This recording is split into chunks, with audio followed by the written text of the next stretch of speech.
ഇപ്പോൾ ലൈവിൽ ജിസേലിൻ്റെ love story പറയുകയാണ്. അതായത് ബ്രേക്കപ്പിനെ കുറിച്ച് പറയുകയാണ്.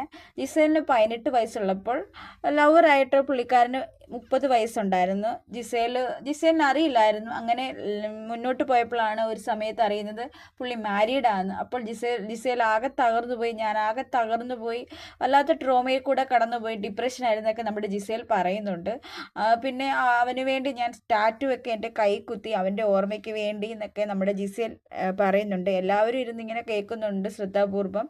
അപ്പോൾ അത് കഴിഞ്ഞ് ഞാൻ റിലേഷൻഷിപ്പിലൊന്നും പോയില്ല. പിന്നീട് 2022 ഒരു റിലേഷൻഷിപ്പ് വീണ്ടും ബ്രേക്കപ്പായി. അത് ഏകദേശം 5 വർഷമേ ഉള്ളായിരുന്നു. ഇപ്പോൾ ഞാൻ സിംഗിളാണ് എന്നൊക്കെ പറയുന്നുണ്ട് നമ്മുടെ ജിസേൽ.